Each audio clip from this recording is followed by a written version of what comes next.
So, do you really feel alive or are you just living?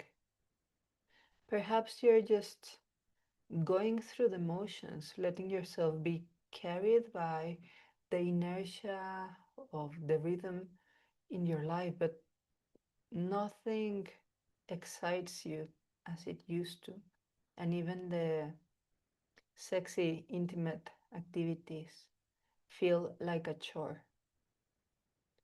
Well, it may be that your life force is just drained.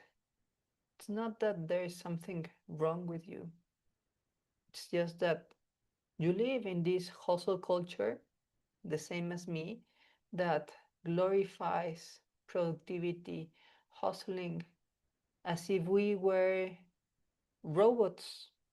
But we are not machines, we are humans, and even more, we are sensitive women. And you don't need to stay this way without flavor in your life, without really delighting in what you do. What I invite you is to just replenish the zest for life, which is your libido, which is your life force, shall you wish to call it that way. So stay tuned because in this episode, I'm going to share with you a couple of tools to do just that. These are from my Sensual Rest system. And this is Candia Raquel. I am a Mexican sensualist, scientist, artist, and woman.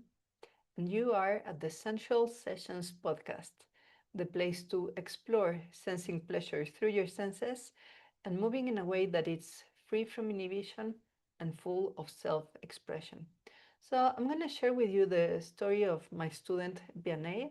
She's a karate champion and she's also a medical doctor specialized in pediatric orthopedic. And she has this aura of authority. And the first time she came to, to my studio back in the day in Mexico City, it was kind of challenging because she also had like a taint of entitlement that having so much responsibility on the life of other people brings you. So she was like reluctant to get involved into the experience of the somatic movement. And she was expecting like push-ups and grunting and do all of those kind of flashy but superficial efforts. And I challenged her, not with words, but I asked her to lay her back on a foam roller. You know, it's a rolling cylinder of spongy foam.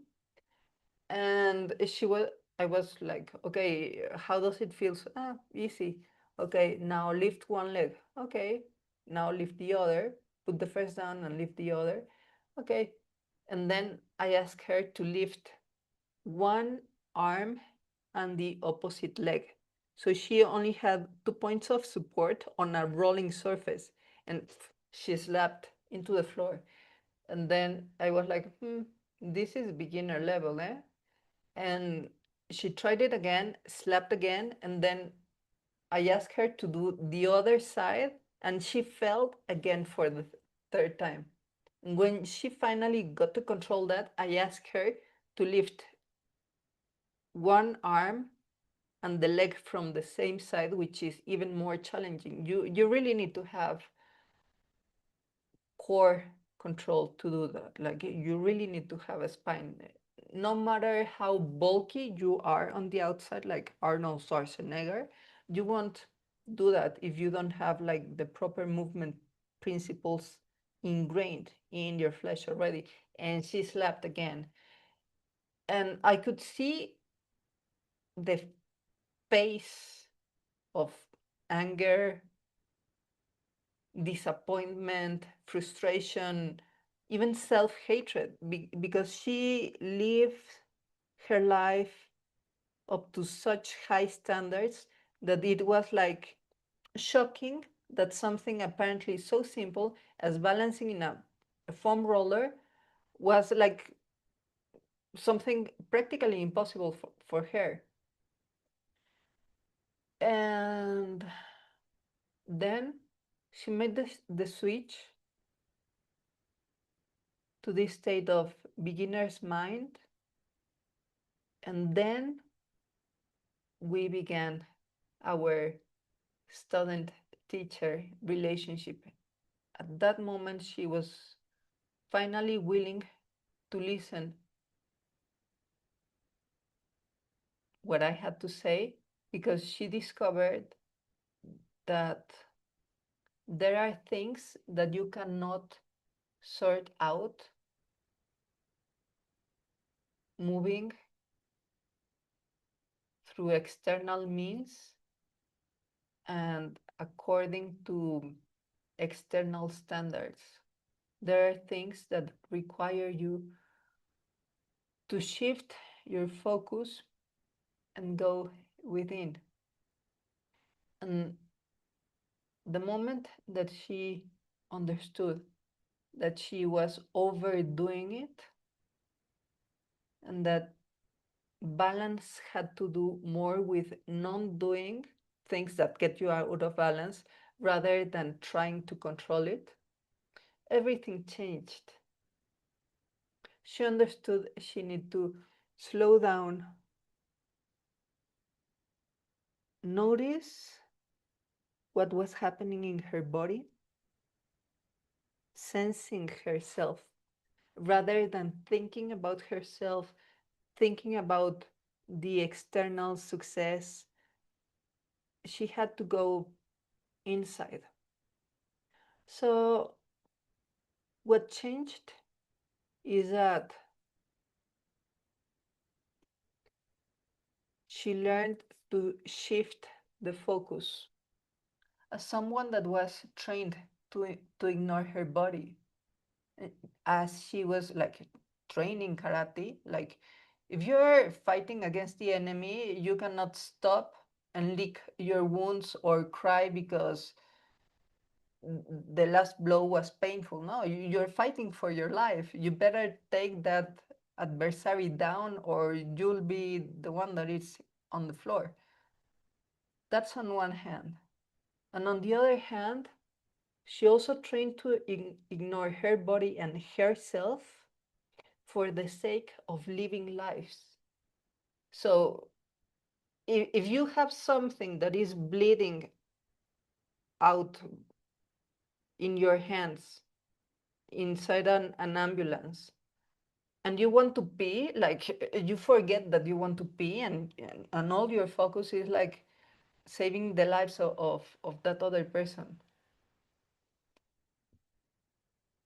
This is survival mode at its finest, is the extreme external focus in doing, because your life depends on it. If you're practicing self-defense as a karate martial artist, or because the life of another person is at stake, that's survival mode. The problem is when we live in survival mode 24/7, then even like going on vacations feels like an extra chore and task. So, gotta understand that we live in this hustle culture that has taught us that survival mode is the way to live. Like, we even have this slogan that uh, stop when not don't stop when you're tired, stop when you're done, or I'm not gonna rest until I'm dead, or all those like popular discourses that we have like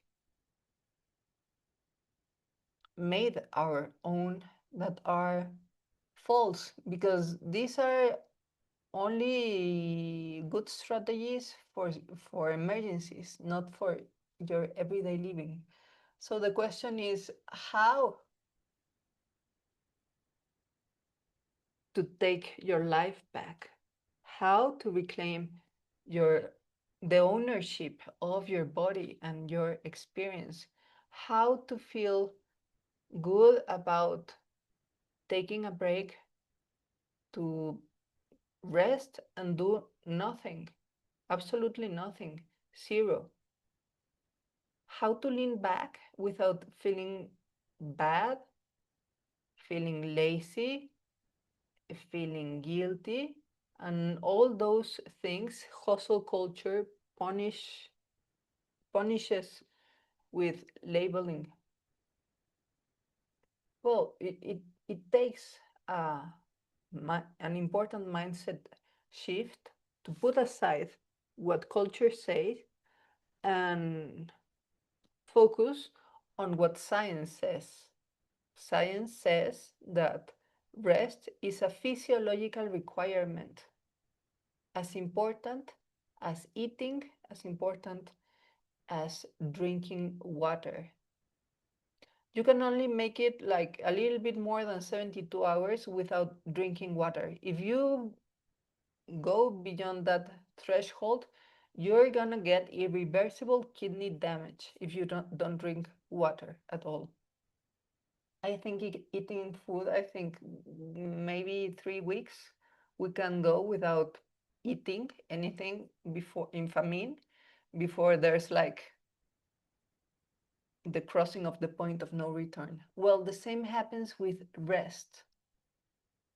If you don't rest for a certain amount of time, there will be irreversible consequences. No matter if you spend the rest of your days on a beach house drinking piña colada, your it's done. Like the brain would be already fried. That's the fact. Rest is not an option. Rest is not something you earn. Rest is not a choice. No, no, no, nothing of that. Those are the lies from hustle culture. The truth is that rest is a health requirement. You need to rest to be alive. So if you don't feel really alive, you just feel like running through the motions and barely there, well, that is burnout, that is exhaustion, that's fatigue, that's the consequence of not getting enough rest. And I am not like trying to make you feel bad about it. I want to wake you up on the consequences of running on this hustle culture without doing something about it. So, what to do? Take pride not on self sacrifice, but on self responsibility, which means rather than as a woman be the first and ultimate caregiver, take care of yourself and lead through example, meaning put the proverbial oxygen mask first. Turn your focus inward first, which is the mantra of my brand. First, sense your fire, fan your flames, so you can then have this energy to go into the world and share your flame. See? So, all of this, reframing hustle culture and reclaiming authority, giving yourself permission to do nothing and luxuriate in rest, along practicing somatic movements movement is what I teach in my Sensual Rest system. So here are the couple quick fix tools that I'm gonna share with you right now.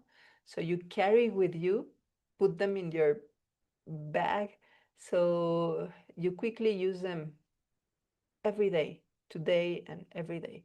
And the first is a mindset shift of self-sourcing pleasure, of first being inner oriented and then externally oriented, meaning first ask what you need from you and then ask what's needed from you in your family, with your partner, with your colleagues at the workplace. That is second. The priority is to ask yourself, what do you need from yourself first? And this is challenging because it's putting things in their place and understanding that what you get from the outside is the validation, the applause, the standing ovation, which is very important to belong and to be accepted through your performance and through your doing of things. Like Vianney, who is an extraordinary, renowned doctor. We trust her because she has the evidence of her hard work and the lives that she have saved. That is very important, and that has to do with the world of doing. But again, that comes second place. First place is the realm of being. That is the dialogue within you and yourself, self with capital S. And what you get with this primal dialogue, self sourcing your pleasure, is exactly pleasure, is using pleasure as your compass and, and giving to yourself what you need, which, by the way, restores trust and makes you less demanding, less expectant of the world to give you what you need, and also less resentful because the world will never give you what only you can give to yourself. So please, one and again, practice this mindset shift of self sourcing your pleasure. Then the sensual movement practice is very easy. I call it the COVID hand wash. You remember during the pandemic that we had to abide by the rule of spending one whole minute washing our hands. So it's like around, then interlaced fingers, then circle one hand around your thumb and then the other thumb and whatever. But you had to spend a whole minute washing your hands. So I invite you to do just that every time you wash your hands, turning the COVID hand wash into a sensuous hand wash, practicing this self-sourcing pleasure. So you wash your hands, yes, because it's a requirement for hygiene, but also because it feels good. And it's like, okay, I take care of washing my own hands.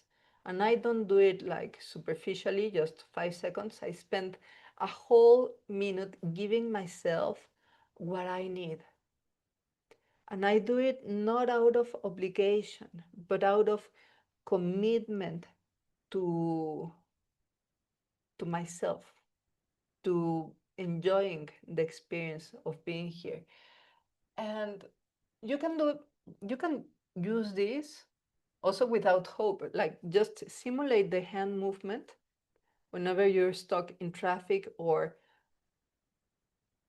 after finishing a task in front of your computer there and before starting the new task, or when you're thinking what you're going to respond to one email, try this.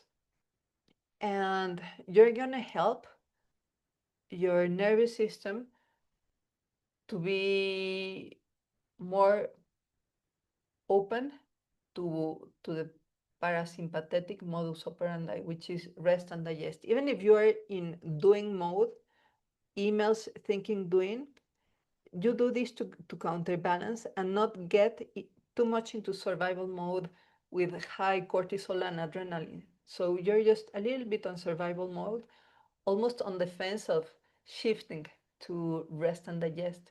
So when it comes nighttime, you can like easily shift all the way to parasympathetic dominance and enjoy. That's one reason. And the other reason is that our hands take a lot of metaphorical real estate space in our brain. The movement and the sensitivity in our hands is so refined.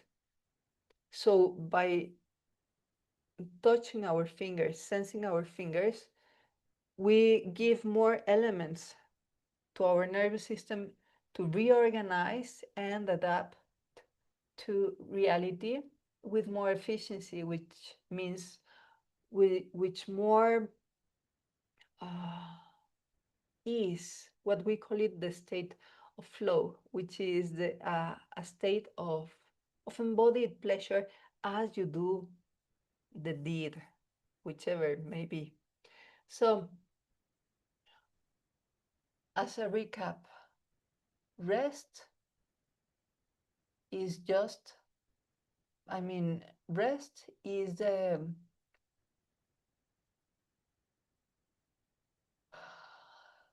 50% of our nervous system. The other 50% is doing and survival. So it's important to keep this balanced. And we do that by self sourcing our pleasure. And then, secondly, going to the outside. And it's important to understand that validation and applause and all these glorious things from the outside should be more like the dessert, not the main dish. What nourishes you is the experience of pleasure of being in your body. You get that through resting, and you can keep this sensuous embodiment as you do your things and are even in survival mode. So that's the main thing. That's the nutritious thing in life. And validation and the applause and etc.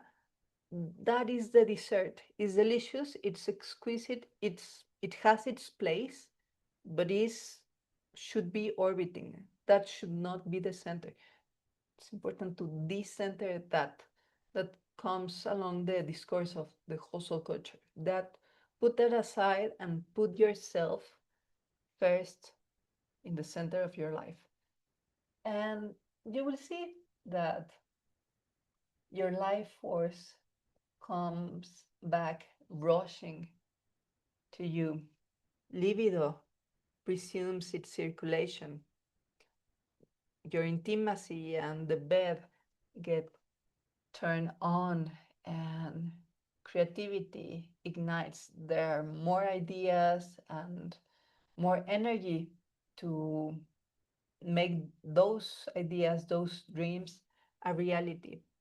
And especially if you practice coming one and again to the state of rest at the nervous system level with somatic movement, which is exactly what I teach in Sensual Rest.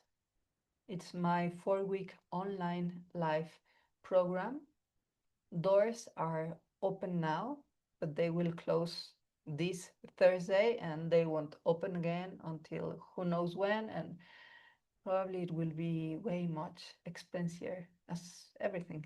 So if you're ready to overcome exhaustion and burnout once and for all, and if you're ready to reclaim your life force and delight in the vitality of your libido, so you're just not going through life, but really living and really savor it, I invite you to join us and enroll now in Sensual Rest at my website, which is candiaraquel.com/sensual rest, www.candiaraquel.com, that's my name, slash sensual